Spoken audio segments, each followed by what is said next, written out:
The massive ships sat on the launch pads like sleeping giants. Each one was 3 miles long and could hold 50,000 people. Dr. Elena Vasquez stood at the window of her office and watched the final preparations. Workers moved like ants around the ships, loading supplies and checking systems one last time. Elena was 45 years old with gray hair and coal blue eyes. She wore a white lab coat with the Ascendant Coalition symbol on the chest. The symbol showed a rocket flying toward the stars. Elena had helped design these ships. She had also helped choose who would get to leave Earth. The genetic scans are complete, said her assistant Marcus, walking into the office with a tablet. We have the final passenger list. Elena took the tablet and scrolled through thousands of names. Each person had been tested and measured. IQ scores, genetic health, useful skills, psychological profiles. Only the best would go to the stars, only the smart ones. Only the strong ones. What about the others? Marcus asked quietly. Elena looked up from the tablet. Through the window, she could see the city beyond the space center. 10 million people lived there. Most of them would stay behind. Most of them would die when Earth finally collapsed. The others are not our responsibility, Elena said. Her voice was calm and cold. We cannot save everyone. We must save the future of humanity. Admiral Marcus Chun walked through the corridors of the flagship. Ascendant Dawn, his uniform was perfect and his gray hair was cut short. He had commanded Earth Space Forces for 20 years. Now he commanded the Exodus Fleet. Chun stopped at a viewing port and looked down at Earth. The planet looked sick from space. Brown clouds covered most of the continents. The oceans were dark and empty. The ice caps had melted long ago. Sir, said Captain Williams, saluting, the last ships are ready for departure. Chun nodded. How many ships total? 12 colony. Ships and 40 support vessels, sir. 200,000 of our best people. 200,000 out of 8 billion. It seemed like such a small number. But they were the right people, the smart people, the people who could build a new civilization among the stars. And the others, sir? Captain Williams asked. Chun's jaw tightened. The others made their choices. They refused genetic enhancement. They clung to old religions and old ways of thinking. They are holding humanity back. Down on Earth, Commander Sarah Mitchell sat in a bar with her old friend Dr. James Park. The bar was crowded and smoky.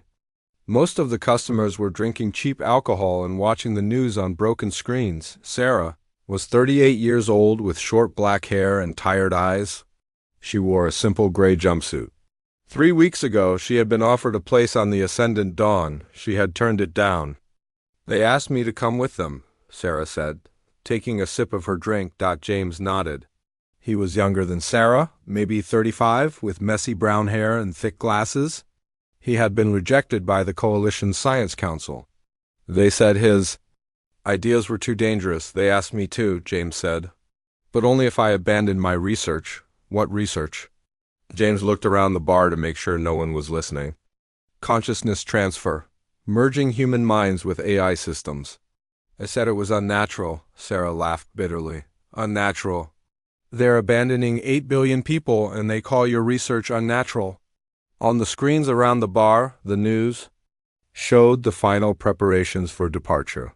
The reporter was a beautiful woman with perfect teeth and a perfect smile. The Ascendant Coalition represents humanity's best hope for survival, the reporter said. These brave pioneers will establish new colonies on distant worlds. They will preserve human civilization and culture for future generations. An old man at the bar threw his drink at the screen. Cowards! He shouted. They're running away! Other customers mumbled agreement. Everyone knew what was really happening. The rich and smart people were leaving.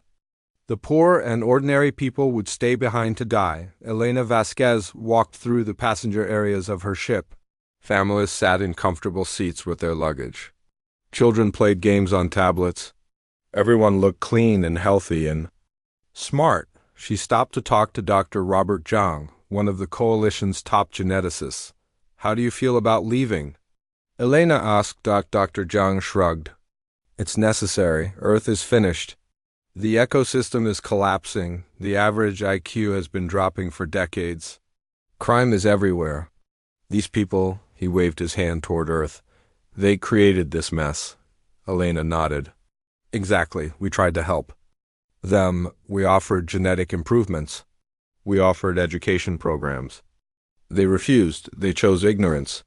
A young girl ran past them, laughing. Her mother caught her and smiled apologetically at Elena. Children adapt so quickly, the mother said. Sarah doesn't even understand what we're leaving behind. Elena smiled. She's lucky she grew up on a clean world. She never know poverty or pollution or war. Admiral Chun stood on the bridge of the Ascendant Dawn. Banks of computers surrounded him. Hundreds of officers worked at their stations. Everything was perfect and efficient. All ships report ready for departure, said his communications officer. Chun picked up the microphone. His voice would be broadcast to every ship in the fleet and to every person on Earth. Citizens of Earth, Chun began. Today we begin humanity's greatest journey. We go to the stars not as conquerors but as gardeners. We will plant the seeds of human civilization on new worlds. He paused and looked down at Earth through the bridge windows. To those who remain behind, we carry your hopes. With us, your sacrifice makes our mission possible. You will be remembered as the generation that saved humanity's future, but Chun didn't really believe those words. The people staying behind weren't making a sacrifice. They were just the ones who hadn't been smart enough or strong enough to earn a place on the ships. Down on Earth, people gathered in streets and bars and homes to watch the departure. Some cried, some cursed. Some just stared in silence. James Park turned off the television in his apartment. He couldn't watch anymore. Sarah sat on his old couch, her head in her hands. 8 billion people, Sarah said quietly. They're leaving. 8 billion people, not people, James said angrily. Genetic dead weight, that's what they called us in the files I hacked. Genetic dead weight, Sarah looked up. You hacked their files? James nodded. I wanted to see their selection criteria. Do you know what they really based it on? Not just intelligence or health. They selected for obedience. They wanted people who wouldn't ask hard questions. The apartment shook as the first ships launched. Through the window, they could see bright lights rising into the sky. One by one, the ships disappeared into the darkness. Elena watched Earth shrink in the viewing ports. The brown and gray planet got smaller and smaller until it was just a dot. Then it was gone. She felt no sadness. Earth was the past. These ships were the future. Around her, other passengers pressed against the windows. Some cried. A few tried to get one last look at the world they would never see again, but Elena looked forward, toward the stars. In 5 years, they would reach Kepler 442b. It was a perfect world with clean air and blue oceans. They would build cities there. They would have children. They would create a new and better human civilization. Behind them, Earth continued its slow death spiral. The atmosphere grew thicker. The storms grew stronger. The last governments fell apart. 8 billion people faced the end alone. But Elena Vasquez and the Ascendant Coalition didn't see this. They were already dreaming of their new worlds. They were already planning their perfect future. They never looked back. 50 years had passed since the Great Exodus. Dr. Lisa Vasquez stood in her grandmother's old laboratory on Kepler 442b. The room was bright and clean with white walls and perfect lighting.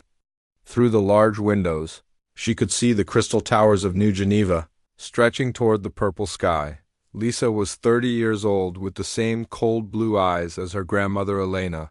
She wore a white coat just like Elena used to wear, but Lisa had never seen the old Earth. She had been born here among the stars. The new genetic modifications are complete, said her assistant David. He handed her a tablet showing test results. Intelligence increased by 15%. Disease resistance improved. Lifespan extended to 150 years. Lisa nodded and smiled. Excellent. We are truly becoming the next step in human evolution. She walked to the window and looked. Down at the city below, flying cars moved between the towers. Gardens and parks covered every surface. The air was clean and sweet.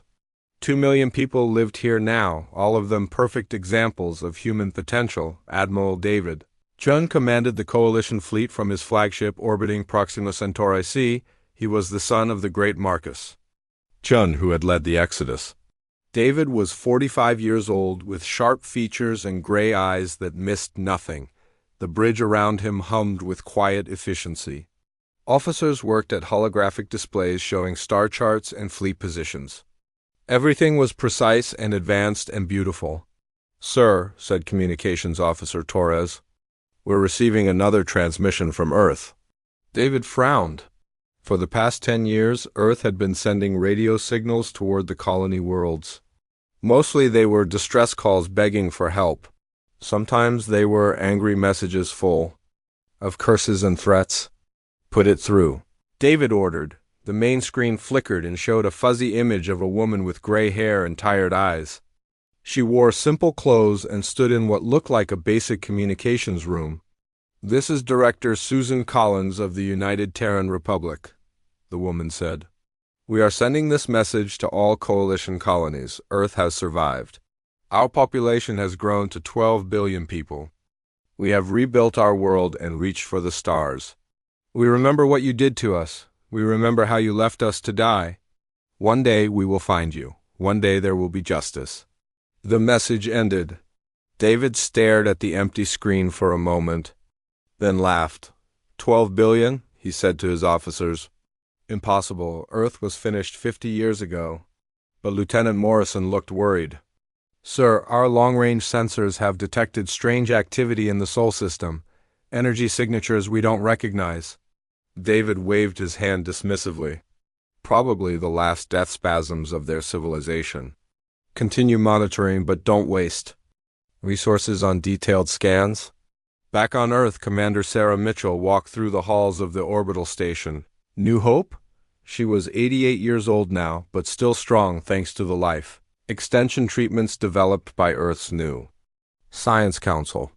Her hair was white and her face was lined, but her eyes still burned with determination. The station orbited 200 miles above Earth's surface. Through the observation windows, Sarah could see the planet below. It was green and blue and beautiful. Forests covered the continents. Clean oceans sparkled in the sunlight. White clouds drifted across clear skies. It had taken 40 years to repair the damage. 40 years of desperate innovation and hard work. The people the coalition had abandoned as worthless had proven them wrong in every possible way. "Commander," said Captain Anna Mitchell, Sarah's daughter. Anna was 50 years old, with her mother's black hair and strong jaw. "Dr. Park is ready for the demonstration." Sarah nodded and followed Anna to the main laboratory. Dr. James Park was there waiting for them. He was 85 now, but his mind was still sharp. His life's work surrounded him in the form of complex machines and glowing displays. "Sarah, Anna," James said with a smile. "Come and see what we've accomplished." In the center of the lab sat a chair connected to dozens of cables and sensors. A volunteer sat in the chair with a metal crown on her head. A crown pulsed with soft blue light. "Neural interface technology," James explained. "We can merge human consciousness with artificial intelligence.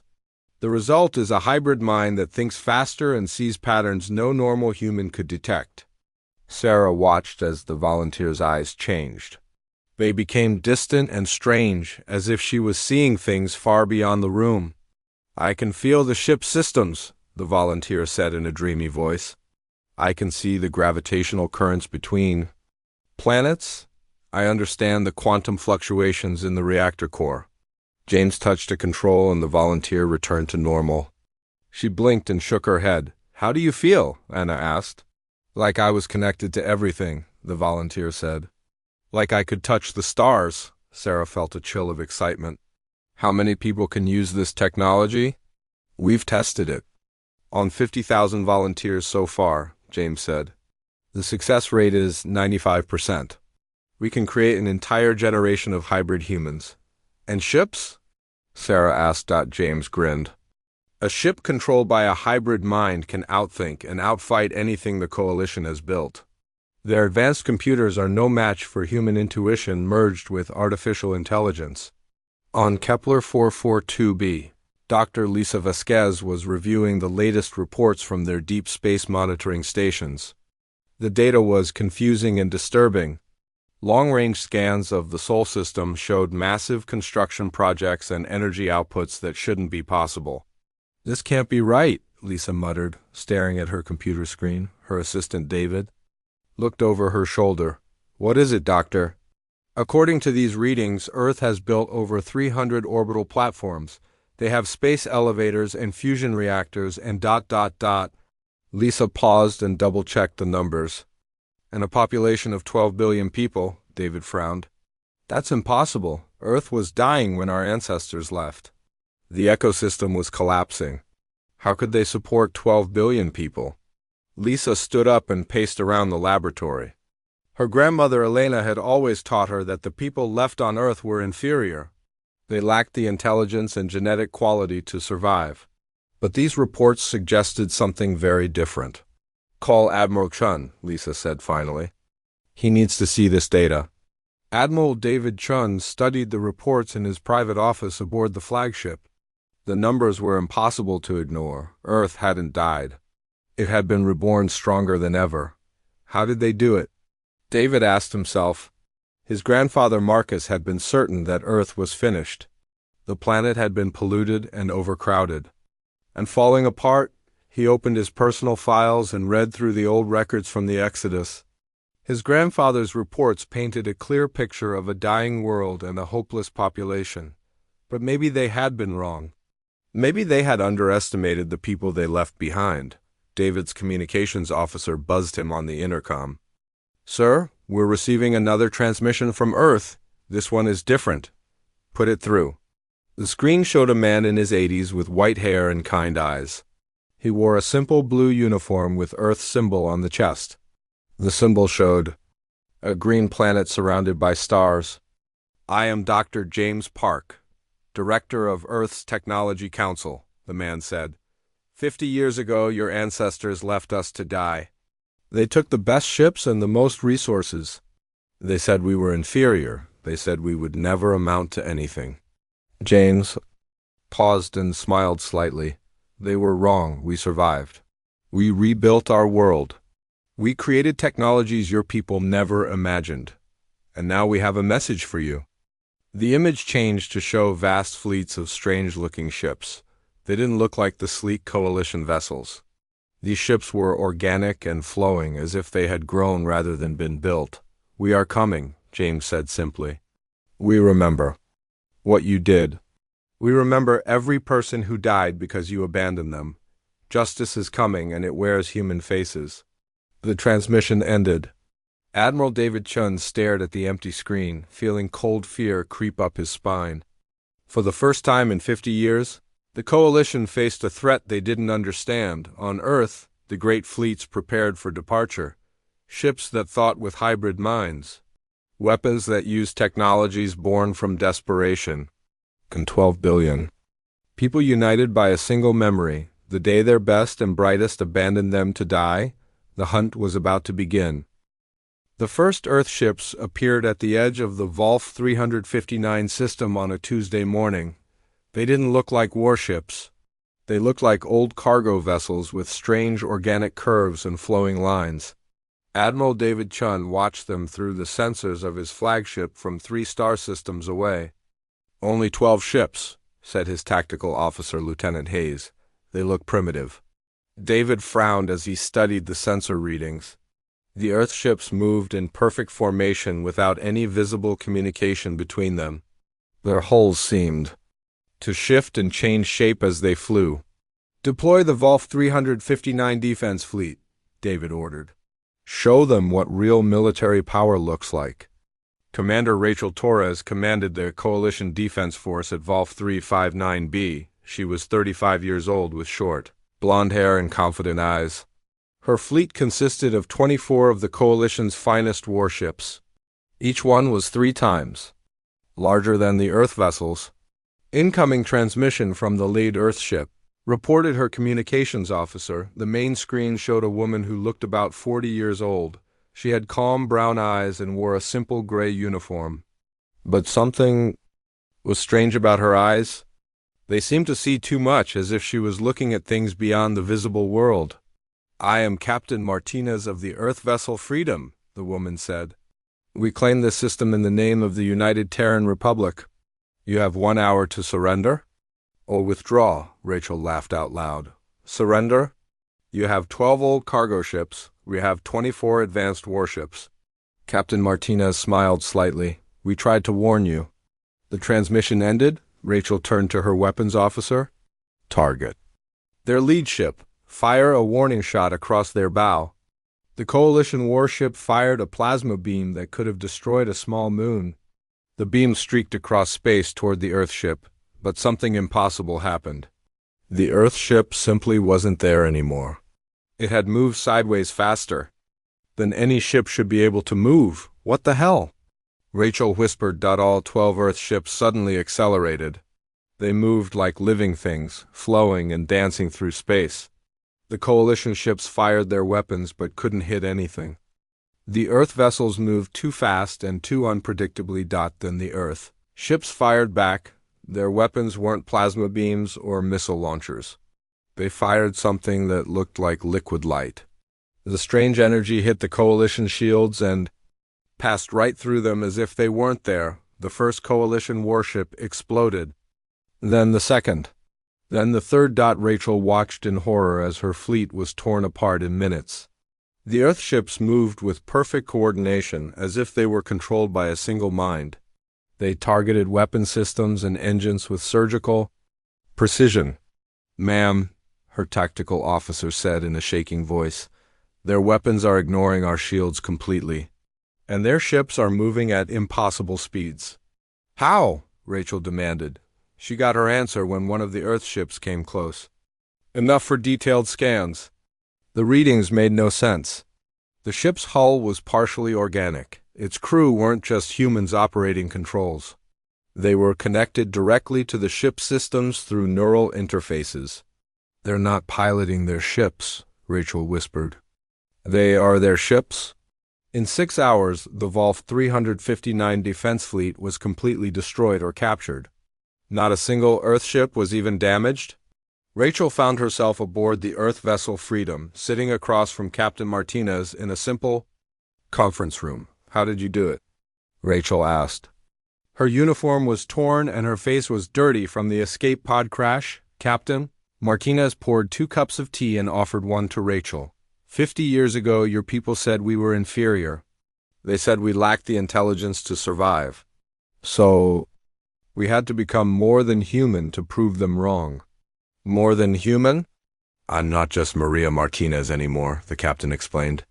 "I'm Maria Martinez plus the artificial intelligence called Freedom plus the quantum consciousness of 12 other crew members. We think as one, we react as one, we fight as one." Rachel stared at her. "That's impossible. Human consciousness can't merge with AI." "Your scientists said it was impossible," Maria agreed. "Our scientists said it was necessary." Through the window, Rachel could see the Coalition colony on Volf 359b. 2.3 million people lived there in gleaming cities. Earth ships were landing on the surface. "Are you going to kill them all?"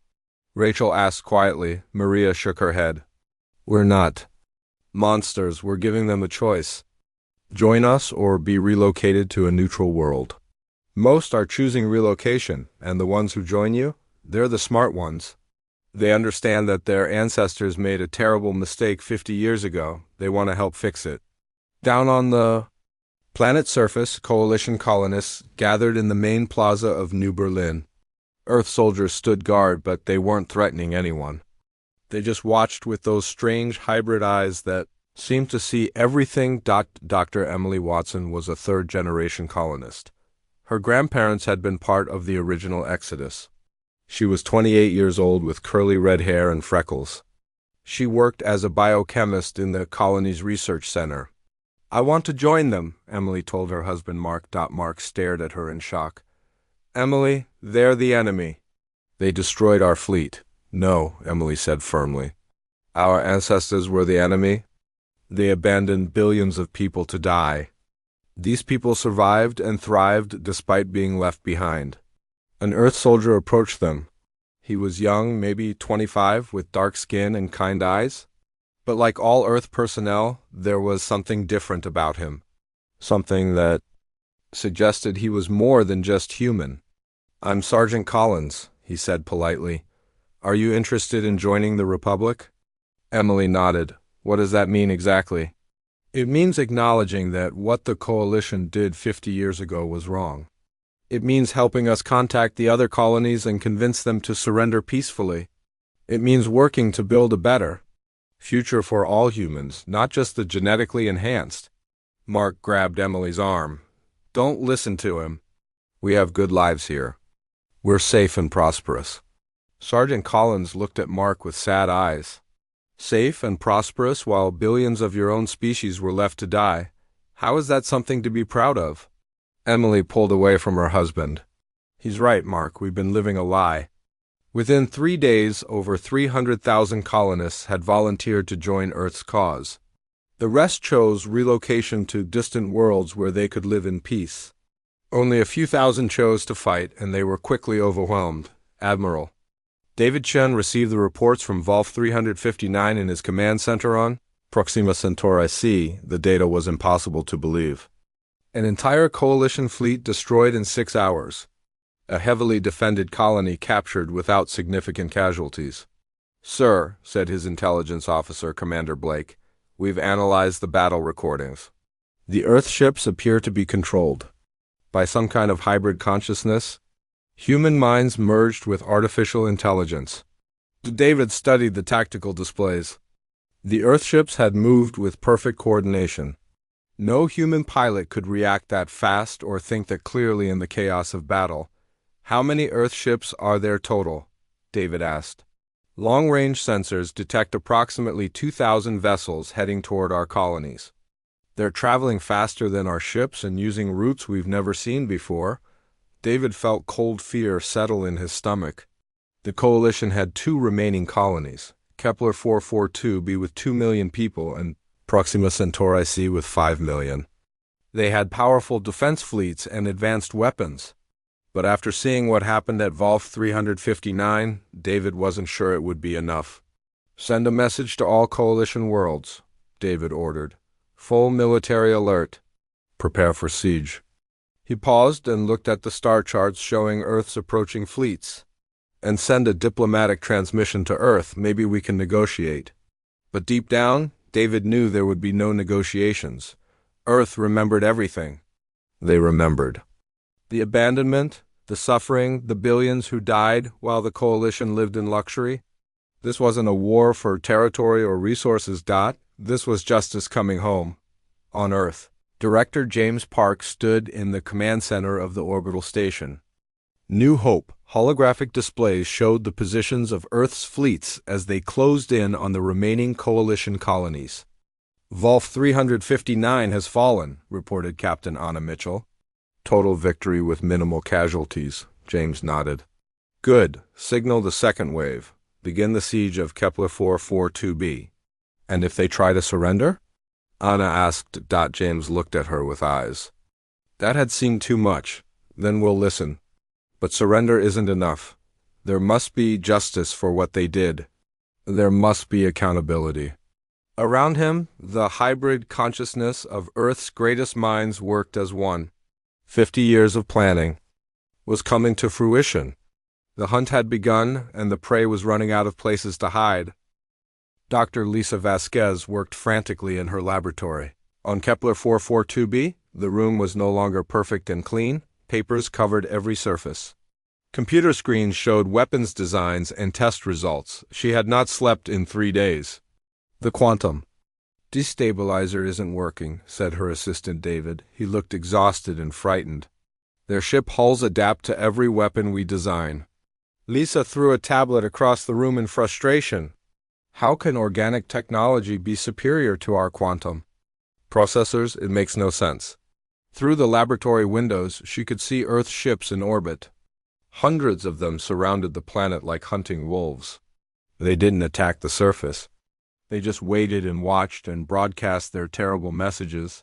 The Coalition's defense fleet had lasted 8 hours against Earth's forces. Admiral Chion's son David had fought bravely, but his ships were destroyed one by one.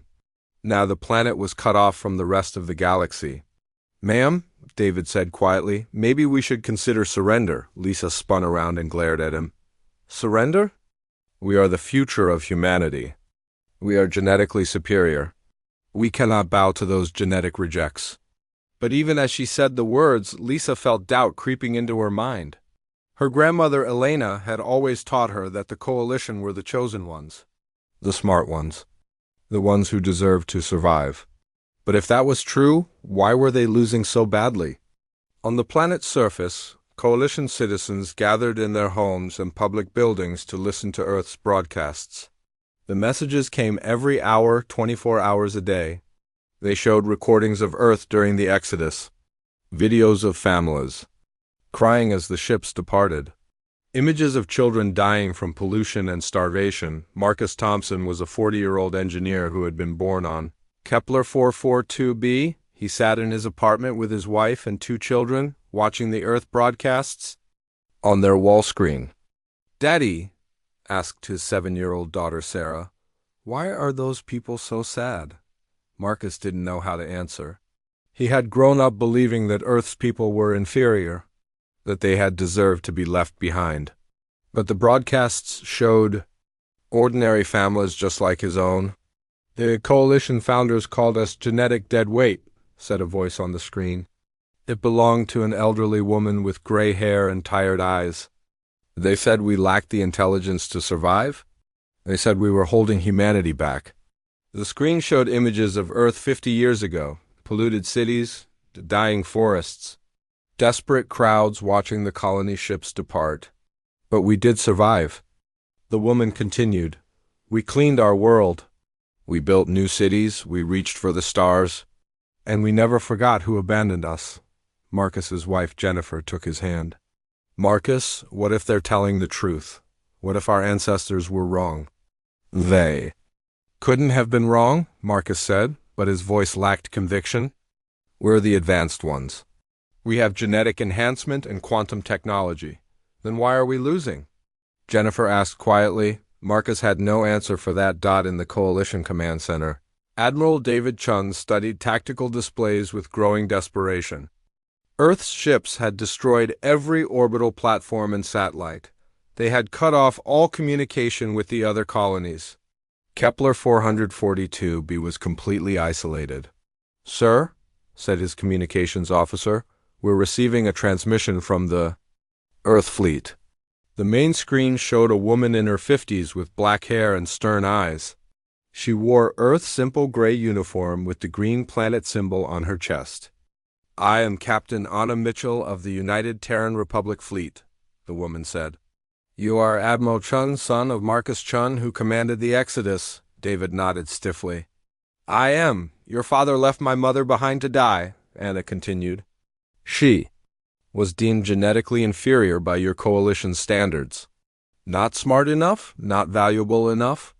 I'm sorry for any suffering your people endured," David said carefully. "But that was 50 years ago. We can't change the past." Anna's eyes grew cold. "No, we can't change it. But we can make sure it's never forgotten. We can make sure there are consequences." "What do you want?" David asked. "Unconditional surrender. Your leaders will stand trial for crimes against humanity. Your population will be integrated into the Republic with full rights and freedoms. But you will acknowledge what your ancestors did." David felt his jaw clench. "And if we refuse?" Anna's expression didn't change. "Then we will take the planet. By force, the choice is yours." The transmission ended. David looked around at his officers. They all looked scared and uncertain.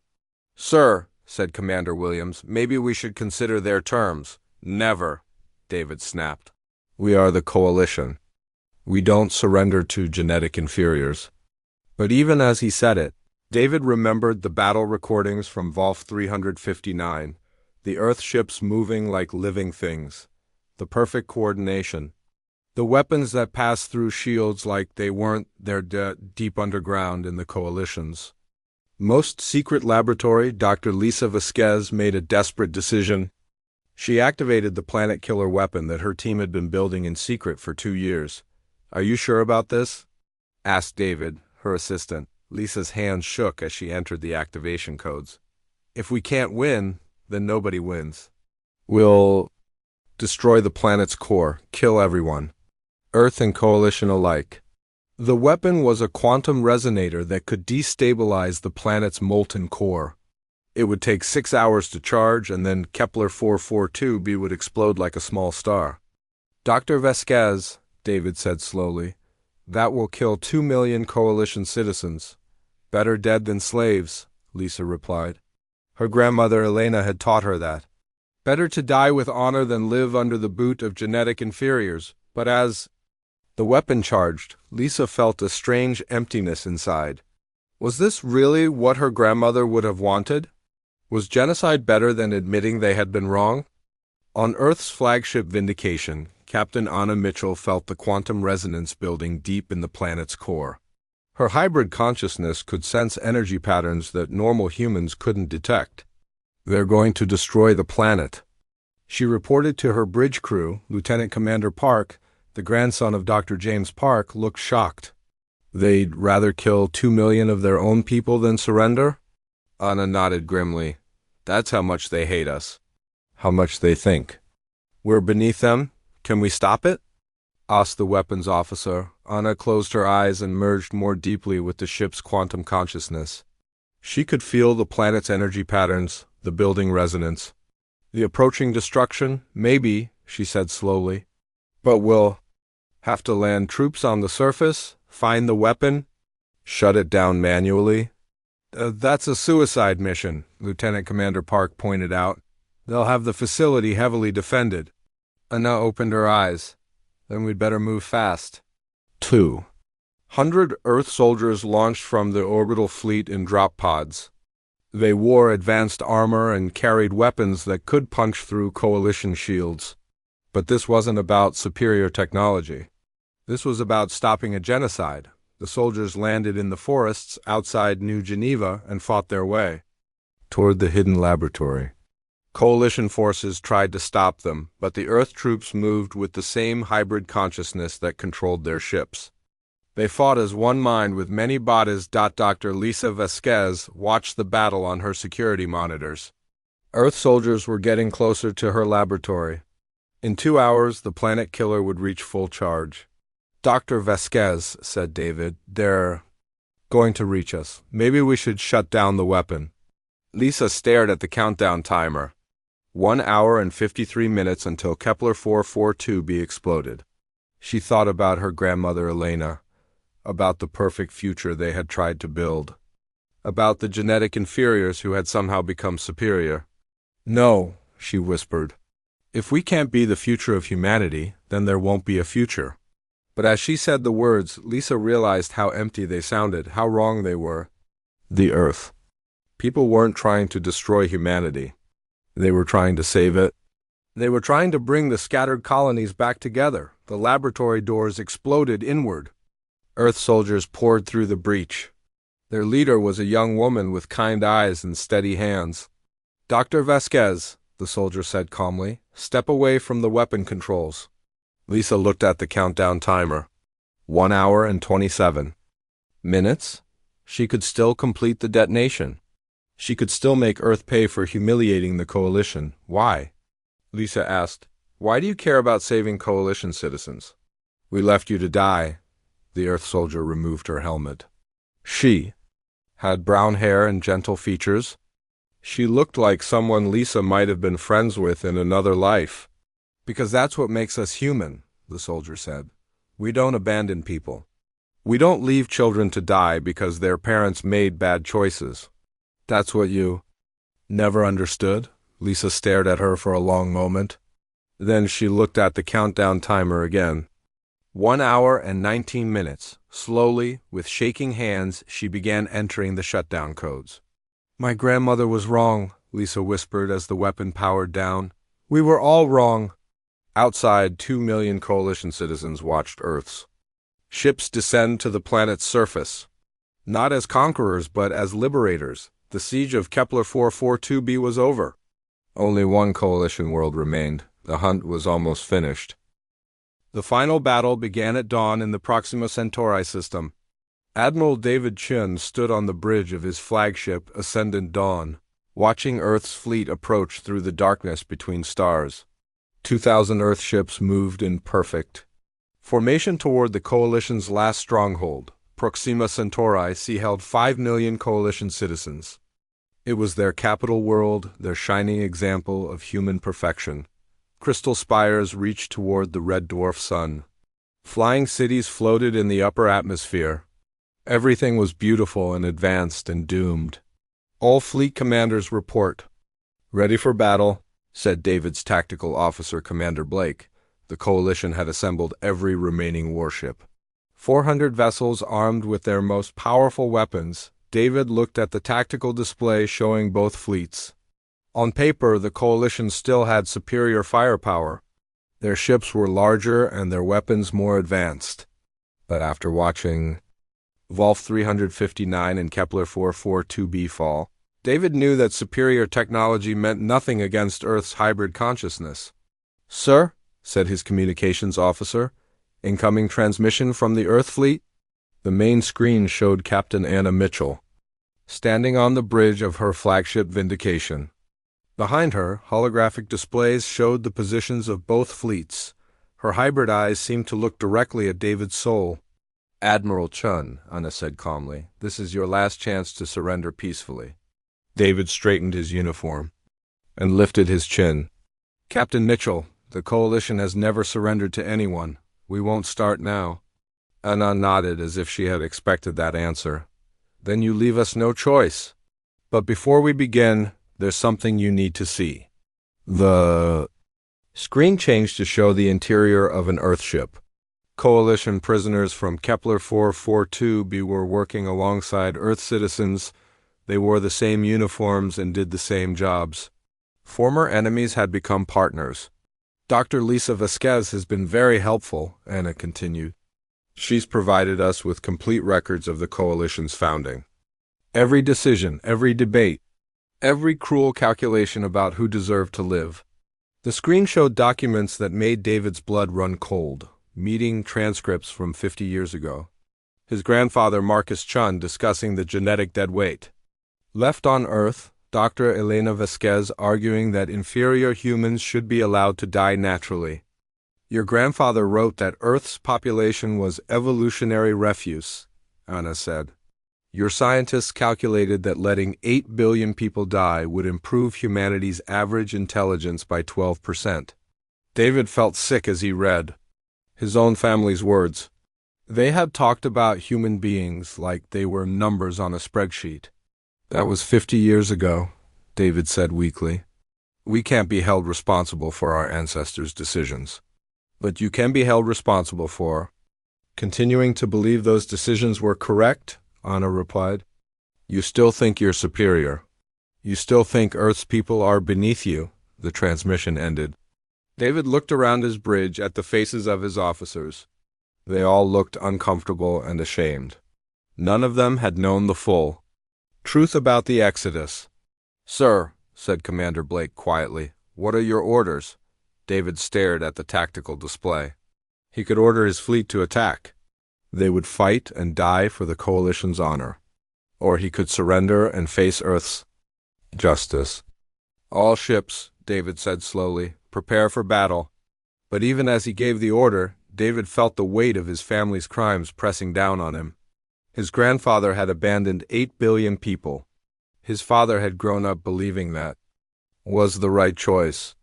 And David had spent his entire life defending that belief. The Coalition fleet moved forward to engage Earth's ships, their weapons powered up and their shields activated. But something strange happened as they approached the Earth formation. The Coalition ships began to slow down. "Sir," reported the tactical officer, "our ships are receiving massive data transmissions from the Earth fleet." "What kind of data? Personal files? Medical records? Birth certificates?" Sir, they're sending us information about the people who died on Earth after the Exodus. On every coalition ship, screens filled with faces and names and stories. Maria Santos, age 7, died of lung disease when the air purifiers failed. Robert Kim, age 43, killed in food riots when supplies ran out. Jennifer Walsh, age 19, died giving birth because there weren't enough doctors left. The coalition crews watched in horror as thousands of names scrolled past. Men, women, children, elderly people. All of them abandoned by the Exodus fleet. All of them dead because the coalition's founders had decided they weren't worth saving. "Turn it off," David ordered, but his communications officer shook her head. "I can't, sir. They're using quantum entanglement. The signal is coming from inside. Our own computers." On the coalition ship Prometheus, Captain Sarah Kim stared at her tactical display. She was supposed to target the Earth vessels and fire on David's command, but the faces on her screen made her hands shake. One of the scrolling names caught her attention. Robert Kim, age 43? Her great-uncle who had been left behind on Earth. She had never known what happened to him. "Captain," said her weapons officer, "Admiral Chun is ordering us to fire." Sarah looked at her crew. They were all watching. The names and faces scroll past, their own relatives, their own abandoned family members. "I can't," Sarah whispered.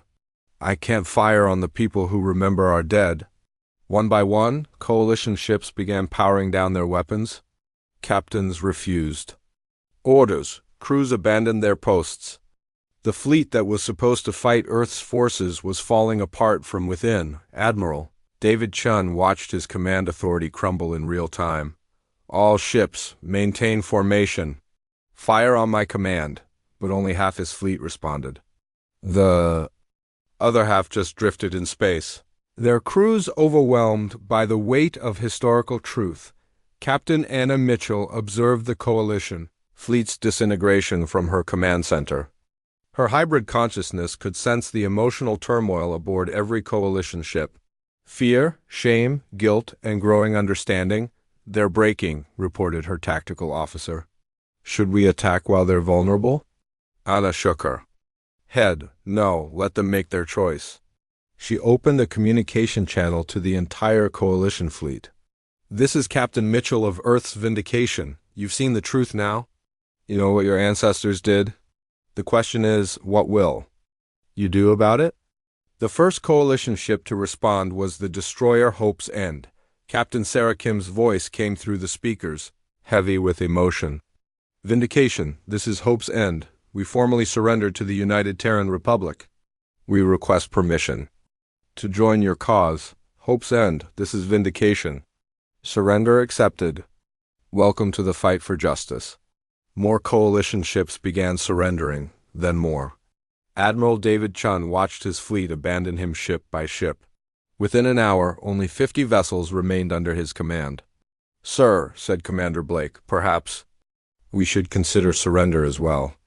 David looked at his remaining officers. They were the true believers, the ones who still thought the coalition was right.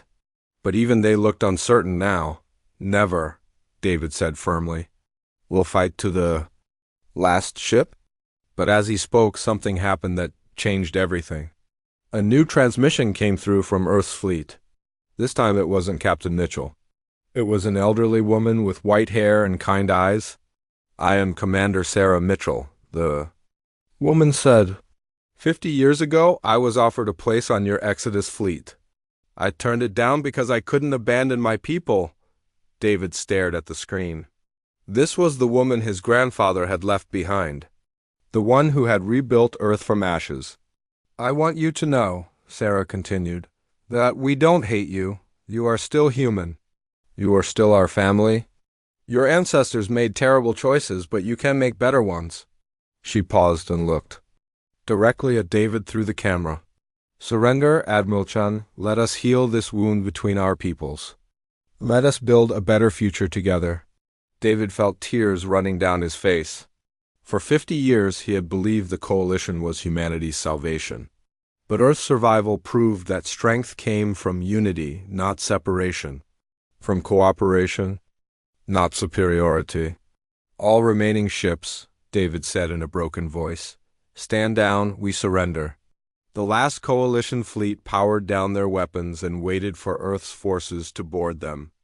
The war was over. 3 months later, the trials began on Earth. Coalition leaders stood before judges and juries made up of survivors and their descendants.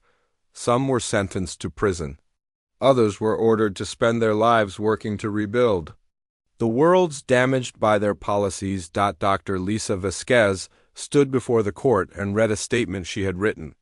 My grandmother taught me that we were superior, she said. That we deserved to survive while others died? She was wrong. We were cowards who ran away from our responsibilities. Earth's people were the strong ones. They stayed and fought and built something beautiful from the ruins we left behind. Admiral David Chun received a life sentence, but not in prison. He was assigned to work with Earth's colonial development program, helping to build new worlds, where all humans could live together as equals. The coalition colonies were integrated into the United Terran Republic. Their populations were given full citizenship and equal rights. Children who had grown up believing they were genetically superior learned to work alongside the descendants of those their ancestors had abandoned.